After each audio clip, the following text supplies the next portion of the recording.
My parents said they couldn't help with my surgery, then bought my sister a luxury car for being so easy to raise. I didn't argue. But I also haven't spoken to them since the hospital discharge.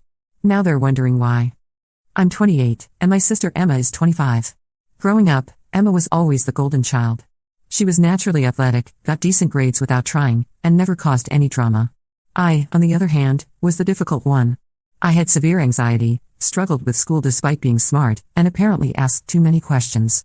My parents, David and Linda, made it clear early on which daughter was easier to love. The story really begins 2 years ago when I started experiencing severe abdominal pain. At first, my mom Linda dismissed it as stress from my job as a graphic designer. "You're always so worked up about everything, Sarah. Just relax and it'll go away." But the pain kept getting worse. I was losing weight rapidly, couldn't keep food down, and was missing work regularly. After months of pushing, I finally got my parents to take my health concerns seriously when I collapsed at Emma's birthday dinner.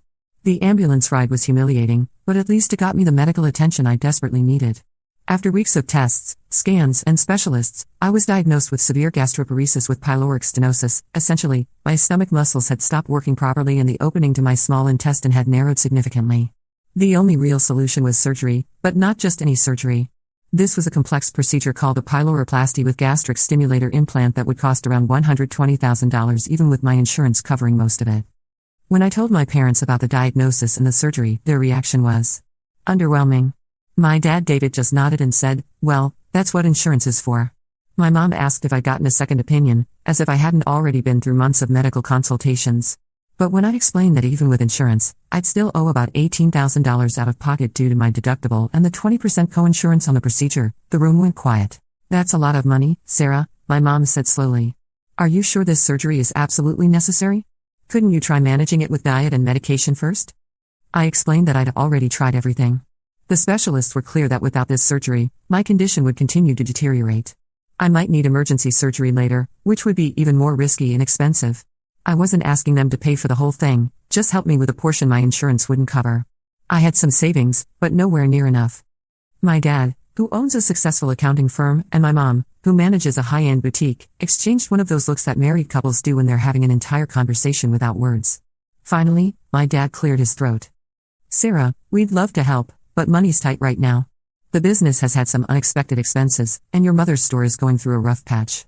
We just don't have $18,000 sitting around to throw at medical bills." I felt like I'd been punched in the stomach, but I nodded and said I understood. What else could I do?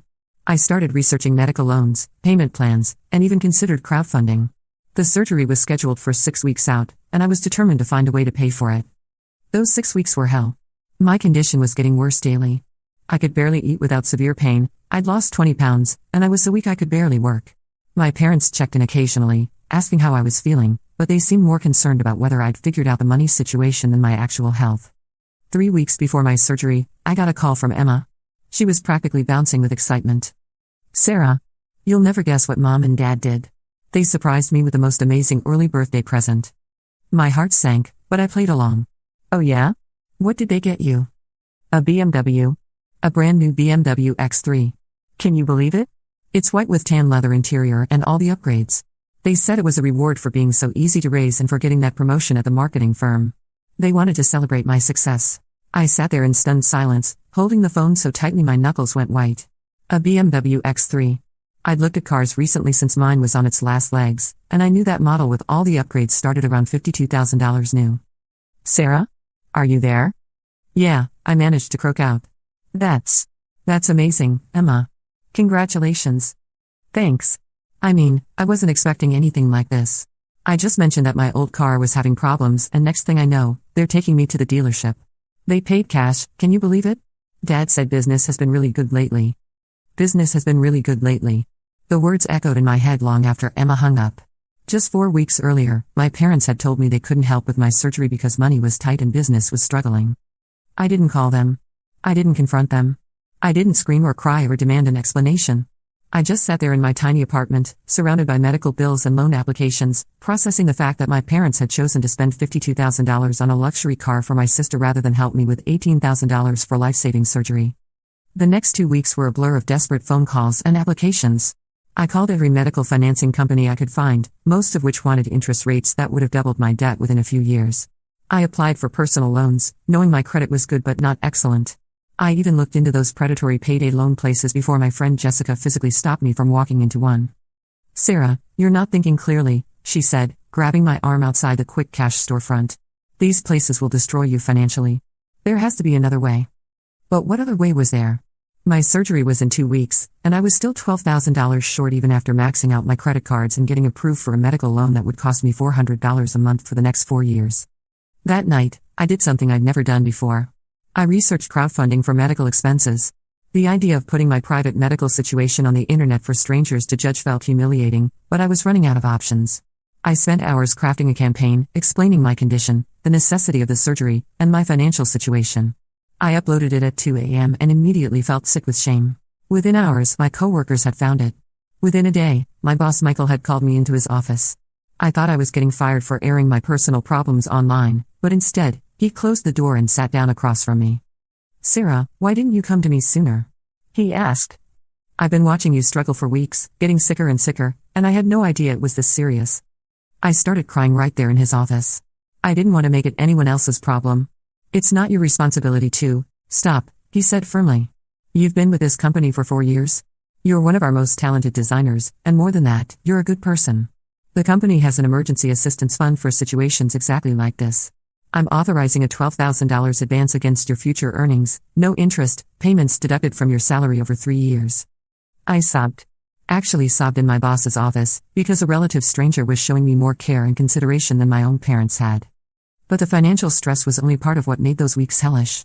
The other part was watching my parents act like everything was normal. My dad called twice to ask about my situation, as if my life-threatening medical condition was some minor inconvenience I'd created.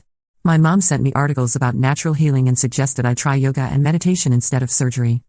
Meanwhile, Emma was posting photos of her BMW on social media every few days for the first month. Pictures of her washing it, pictures of her friends admiring it, pictures of her taking weekend trips. Each post felt like a knife twisting in my chest, but I couldn't stop looking. She'd caption them with things like "Still can't believe how lucky I am." #blessed, #grateful, #best parents ever. The worst part was the comments from family, friends, and relatives. "Your parents are so generous. You're such a lucky girl. What a beautiful surprise." People who had known me my entire life were celebrating my sister's good fortune while I was literally fighting for my health in silence. 1 week before my surgery, my Aunt Carol called. She was my mom's sister and had always been the more observant one in the family. "Sarah, honey, I saw Emma's car posts online. It's beautiful, but I have to ask. How are you doing?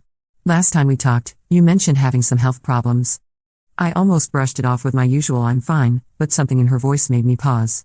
"Actually, Aunt Carol, I'm having surgery on Friday. It's been a difficult time." "Surgery? What kind of surgery? Why didn't anyone tell me?" I gave her the basic overview of my condition and the procedure, and there was a long silence on the other end. "Sarah, please tell me your parents are helping with this. Medical bills can be overwhelming." They said money was tight right now." Another long pause. "Money was tight? Sarah, your father just told me 2 weeks ago that the accounting firm is having its most profitable year ever. He was bragging about landing 3 major corporate clients." My stomach dropped. He said business was struggling when I asked for help. Struggling? "Honey, they just spent more on Emma's car than most people make in a year. And your mother was showing me pictures of the new kitchen renovation they're planning for next spring." "Kitchen renovation?" I hung up the phone feeling nauseous, and it wasn't for my medical condition. That night, I couldn't sleep. I kept thinking about Aunt Carol's words, about my father's lie, about the kitchen renovation I hadn't heard about. I started adding up all the things my parents had spent money on just in the past year that I knew about: Emma's car, obviously, but also the new deck they'd built, the vacation to Europe they'd taken without inviting me, the expensive anniversary party they'd thrown for themselves. I grabbed a calculator and started estimating. Even being conservative, they'd spent at least $75,000 on non-essential items in the past 12 months. But they couldn't spare $18,000 to help me with surgery. The surgery went ahead as scheduled. I ended up taking out a medical loan with a brutal interest rate, borrowed money from my credit cards, and even accepted help from my boss, who insisted on advancing me against future work. The procedure itself was successful, thank God, but the recovery was lonely and painful. My parents visited exactly once, on day 2 of my hospital stay. They brought flowers, cheap ones from the grocery store, not even arranged, and asked how I was feeling. They stayed for maybe 30 minutes, during which my mom spent most of the time scrolling through her phone and my dad kept checking his watch. "We can't stay long," my mom said. "We promised Emma we'd help her set up her new car insurance policy, and then we're taking her to dinner to celebrate her getting settled in with a BMW. They mentioned Emma's new car 3 separate times during their brief visit, how happy she was, how proud they were of her recent promotion, how the car was already making her commute so much better. It's such a relief to see one of our daughters thriving and not having to worry about her, my dad said as they were leaving. Emma just makes everything so easy for us. I just smiled and nodded, even though those words hit me like a physical blow. The next day, Emma came to visit alone. She brought actual good flowers, homemade cookies, and stayed for 3 hours. But even her visit was tainted by the BMW talk. "Sarah, I feel so spoiled," she said, settling into the uncomfortable hospital chair. "Mom and Dad have been so amazing about the car. They even paid for the extended warranty and the premium insurance package. Dad said he wanted to make sure I never had to worry about anything going wrong with it. Never had to worry about anything going wrong." Meanwhile, I was lying in a hospital bed, recovering from major surgery I'd had to finance myself because they couldn't help me with something that was actually going wrong. "That's really nice of them," I managed to say. I keep telling them they didn't need to do all this, but Mom said I deserved it for being such a good daughter and never giving them any trouble. She said it was their way of showing appreciation for how easy I've always been to raise. Easy to raise. There it was again, that phrase that apparently justified everything. Emma continued chatting about the car's features, the compliments she'd been getting, the road trip she was planning to take with her friends. With each detail, I felt myself retreating further into myself, building walls that I didn't even realize would become permanent. During my recovery, I had a lot of time to think. Too much time, really. Lying in that hospital bed, and then later on my couch for weeks afterward, I replayed every moment of my childhood. Every time Emma got the bigger room when we moved houses, while I was told to be grateful for what I had. Every time she got the newer, more expensive clothes while I got hand-me-downs from cousins, because you're hard on your clothes anyway, Sarah. Every time she got the more expensive birthday presents while I was told that it's not about the money, it's about the thought. But it was about the money, wasn't it? It was always about the money, and who they thought deserved to have it spent on them. I remembered being 12 and desperately wanting to take piano lessons like Emma was taking dance classes.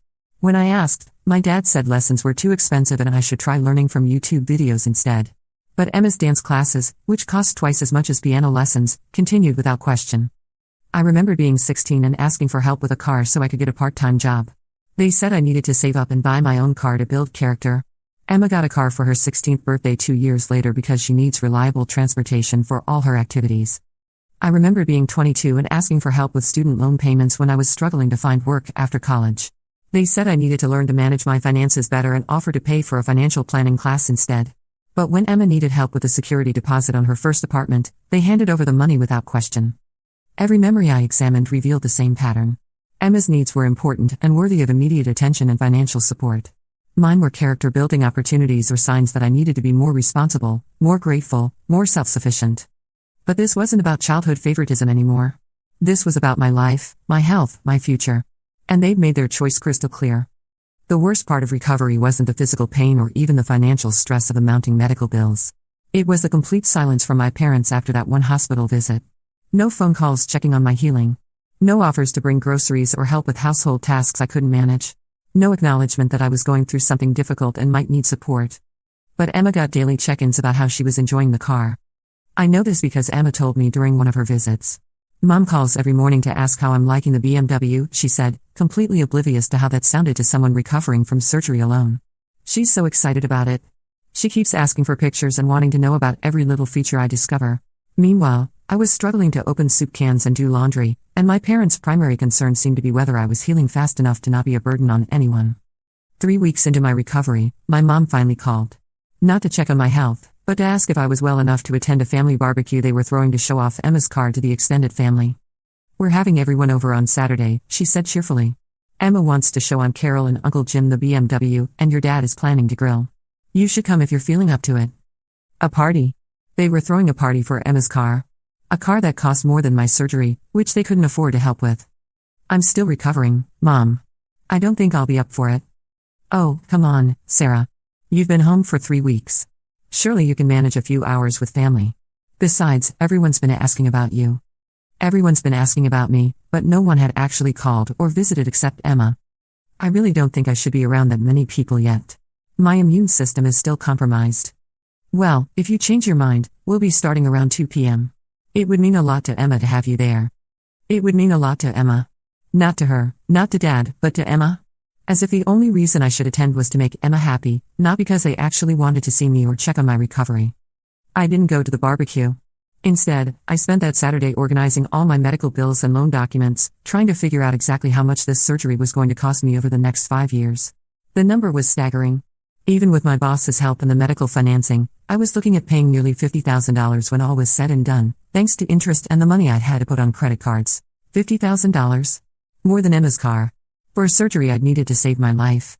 That night, Emma called to tell me about the party. How much fun everyone had, how impressed everyone was with the car, how proud our parents looked showing it off.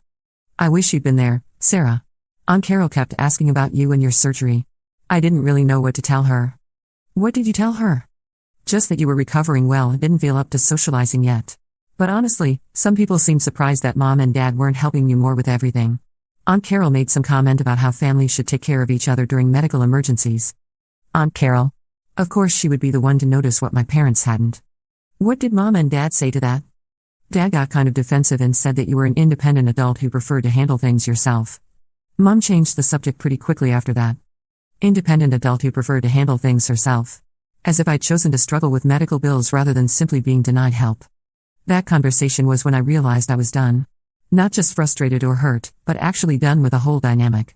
I was tired of being the daughter who was expected to handle everything alone while Emma was celebrated for accepting help. Tired of being told I was difficult for having needs while Emma was praised for being easy. Tired of pretending that this treatment was normal or acceptable. I stopped calling them. When they called me, I kept conversations short and surface level. I'm fine, recovery's going well, thanks for asking. I stopped attending family dinners. When they invited me to Emma's actual birthday party, I politely declined, citing ongoing recovery needs. When they asked if I wanted to see Emma's new car in person, I said I was busy. I smiled and nodded and said all the right things. During my recovery, I had a lot of time to think. Lying in that hospital bed, and then later on my couch for weeks afterward, I replayed every moment of my childhood. Every time Emma got the bigger room, the newer clothes, the more expensive birthday presents. Every time my accomplishments were brushed aside while hers were celebrated. Every time I was told I was too sensitive or too needy when I asked for the same attention they lavished on her. But this wasn't about childhood favoritism anymore. This was about my life, my health, my future. And they'd made their choice crystal clear. I stopped calling them. When they called me, I kept conversations short and surface level. I'm fine, recovery's going well, thanks for asking. I stopped attending family dinners. When they invited me to Emma's actual birthday party, I politely declined, citing ongoing recovery needs. When they asked if I wanted to see Emma's new car in person, I said I was busy. At first, they didn't seem to notice. Or maybe they were relieved that I wasn't being dramatic about everything. But as weeks turned into months, and I continued to be unavailable for family gatherings, they started asking more pointed questions. Sarah, you seem distant lately. Is everything okay? Everything's fine, Mom. Just focusing on getting back to full health. You missed Emma's graduation celebration last month. I had a work deadline. And Thanksgiving? I made plans with friends. This wasn't entirely untrue. I had made plans with friends, because I'd finally started building a chosen family of people who actually cared about my well-being. My friend Jessica, who brought me groceries during recovery. My coworker Mark, who covered my shifts when I was too sick to work. My neighbor Mrs. Chen, who checked on me daily and brought homemade soup. Christmas came and went. I sent polite cards but didn't attend dinner. My parents started leaving longer voicemails, asking if I was angry about something, if they'd done something wrong. My mom even showed up at my apartment once, but I wasn't home. I'd been at physical therapy. The breaking point came in February, about 8 months after my surgery. My dad called while I was at work. Sarah, we need to talk. Your mother is worried sick about you. You've been shutting us out for months, and we don't understand why. If we did something to upset you, just tell us so we can fix it. I almost laughed. Almost. Instead, I said, Dad, I'm at work. Can we talk about this later? No, Sarah. We can't keep doing this dance. Come to dinner Sunday. We're having a family meeting. A family meeting. Like I was a problem to be solved rather than a daughter who'd been deeply hurt. Sunday came, and I actually showed up. Maybe part of me hoped they'd figured it out on their own. Maybe I wanted to give them one last chance to acknowledge what they'd done. I walked into my childhood home to find Emma's BMW parked prominently in the driveway. She was there too, looking uncomfortable but trying to lighten the mood. My parents sat me down in the living room like they were staging an intervention. Sarah, my mom started, her voice gentle but frustrated, we love you so much and it breaks our hearts that you've been pushing us away. We've tried to give you space to work through whatever this is, but enough is enough. Talk to us. I looked around the room at these 3 people who supposedly loved me. Emma, clutching her BMW key fob nervously. My parents, looking genuinely confused about why I might be upset. You really don't know? I asked quietly. Know what? My dad replied. Sarah, if this is about the surgery, we told you money was tight. We would have helped if we could, but you bought Emma a $52,000 car 3 weeks later. The silence was deafening. Emma's face went pale. My mom's mouth opened and closed without making sound. My dad looked like I'd slapped him. That's different, my mom finally stammered. Emma's car was a celebration of her achievements. And it wasn't $45,000, where did you get that number? I looked it up, Mom. BMW X3, loaded with options, paid for in cash. Meanwhile, I was denied help for life-saving surgery because money was tight. Emma spoke up for the first time. Sarah, I didn't know they'd said no to helping you. I never would have accepted the car if. This isn't about you, Emma, I said, keeping my voice level. This is about them making a choice about whose needs mattered more. My dad's face was getting red, the way it did when he felt cornered. Sarah, you're being unreasonable. Emma's situation and yours are completely different. The car was a planned purchase, a celebration. Your surgery was an unexpected expense. An unexpected expense, I repeated. My health was an unexpected expense, but Emma's luxury car was a planned celebration. That's not what I meant, and you know it. Do I? Because from where I'm sitting, it looks like you had $52,000 available exactly when you told me you couldn't help with $18,000 for surgery. So either you lied to me then, or you're lying now about your priorities. The room erupted. My mom started crying, saying I was twisting everything and being cruel. My dad got defensive, listing all the ways they'd helped me over the years, as if that somehow justified abandoning me when I needed them most. Emma tried to play peacemaker, offering to sell the car and give me the money, which only made everyone more upset. But I just sat there, calm for the first time in months, watching them scramble to justify their choices. You know what the worst part is? I said when they finally stopped yelling. It's not even really about the money. I would have found a way to pay for the surgery regardless. It's about what you chose to prioritize. Emma gets rewarded for being easy to raise with a luxury car. I get told that my medical needs aren't worth helping with because money's tight. We never said your medical needs weren't worth, my mom started. You didn't have to say it, Mom. You showed it. I stood up to leave, and my dad blocked my path. Sarah, you're not leaving like this. We're going to work this out as a family. No, Dad. We're not. Because I finally understand that to you, family means Emma gets the benefit of the doubt, the celebrations, and the financial support. I get lectures about being too sensitive and told to figure things out on my own. That's not true, isn't it? When's the last time you celebrated one of my accomplishments? When's the last time you helped me with anything significant without making me feel guilty about asking? When's the last time you chose me over Emma for anything? They couldn't answer because we all knew the truth. I walked out that day and haven't been back since. That was 6 months ago. The aftermath has been both harder and easier than I expected. Harder because losing your family, even a dysfunctional one, is still a loss. I've had to grieve not just the relationship I had with my parents, but the relationship I'd always hoped we might have someday. But it's also been easier because I'm no longer constantly disappointed by people who were never going to prioritize my well-being. I've stopped waiting for their approval, their support, or their love to be offered freely instead of as a reward for being easy. My health has improved dramatically since the surgery.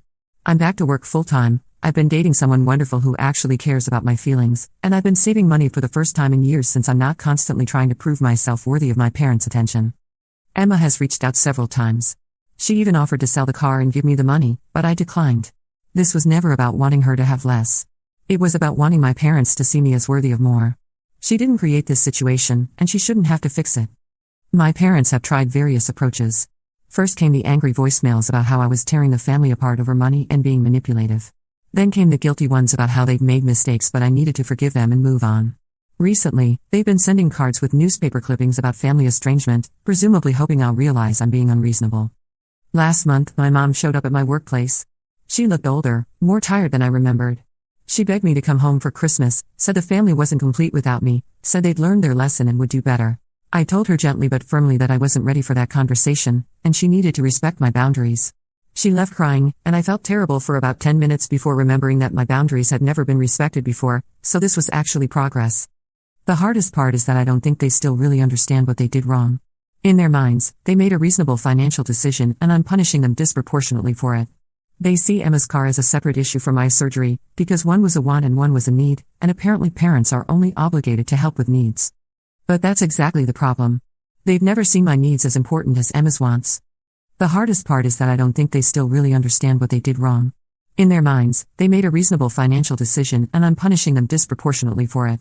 They see Emma's car as a separate issue from my surgery, because one was a want and one was a need, and apparently parents are only obligated to help with needs. But that's exactly the problem. They've never seen my needs as important as Emma's wants. What really drives this home is something that happened about 3 months into our estrangement. I ran into my mom's friend Janet at the grocery store, and she immediately started gushing about how wonderful my parents are. "Your mom showed me pictures of Emma's beautiful new car," Janet said, beaming. She said it was a surprise gift to celebrate Emma's promotion. "Your parents are so generous." They said Emma has always been such an easy daughter, never asking for anything, so when she mentioned needing reliable transportation, they just had to do something special for her. Never asking for anything. The phrase hit me like a physical blow because it was so fundamentally untrue, but it revealed how my parents had rewritten the narrative. Emma had asked for things constantly throughout our childhood and adulthood, she just asked for things they were happy to give. New clothes, dance lessons, help with rent, a car. Her asks aligned with what they wanted to provide, so in their minds, she never asked for anything. Meanwhile, I had asked for help with anxiety therapy as a teenager and been told to just think positive thoughts. I had asked for help with college expenses and been told I needed to learn the value of hard work. I had asked for support during a difficult breakup and been told I was too emotional and needed to toughen up. My asks were inconvenient, uncomfortable, or challenged their worldview, so I became the difficult daughter who always wanted something. "That's really nice," I managed to tell Janet, but inside I was seething. Not just at my parents, but at the entire narrative they'd constructed around our family dynamics. The conversation with Janet made me realize something important: my parents weren't just favoring Emma in private. They were actively promoting a version of our family story to their friends and extended family where Emma was the perfect daughter who deserved rewards, and I was. What?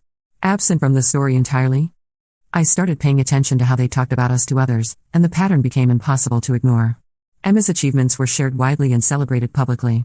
Her promotion, her new apartment, her relationship milestones, all of it was Facebook-worthy news that my parents proudly shared. But my achievements? My successful projects at work, my recovery from surgery, my growing independence, these were either not mentioned at all or described in neutral, almost apologetic terms. When my cousin asked my dad about my health at a family gathering I didn't attend, he apparently said, "Oh, Sarah's fine. She had some surgery, but you know how she is, she likes to handle everything herself." As if my handling things alone was a personality quirk rather than a necessity born from their refusal to help. This reframing of my independence as a choice rather than a consequence of their neglect was perhaps the most infuriating part of the whole situation. They had trained me from childhood to not ask for help by consistently denying it or making me feel guilty for needing it. Then they pointed to my self-reliance as evidence that I didn't need help in the first place. My therapist says I'm processing this in a healthy way, that setting boundaries with family members who've consistently shown you that you're not a priority is not just reasonable but necessary for mental health. She's helped me understand that I wasn't actually asking for them to pay for my surgery so much as I was asking them to show that my life and well-being mattered to them as much as Emma's happiness. They failed that test spectacularly. I know some people reading this will think I'm being petty or vindictive. That I should forgive them and move on because they're family. But here's the thing, forgiveness doesn't require me to accept continued poor treatment. And moving on doesn't mean pretending this never happened. My parents made a choice. They looked at their 2 daughters, one who needed help with a medical emergency and one who wanted a luxury car, and they chose to prioritize the luxury car. They can live with that choice, but they can't force me to pretend it didn't reveal something fundamental about how they value me. Maybe someday we'll have a relationship again. Maybe they'll genuinely understand why their actions were so hurtful and work to rebuild trust. Maybe Emma and I will grow closer without our parents' favoritism poisoning our relationship. Or maybe not. Maybe this is how our family story ends, with me finally choosing to value myself the way I always wished they would. Either way, I'm okay. For the first time in my life, I'm genuinely okay with disappointing them, because I'm no longer willing to disappoint myself by accepting scraps of affection from people who should love me unconditionally.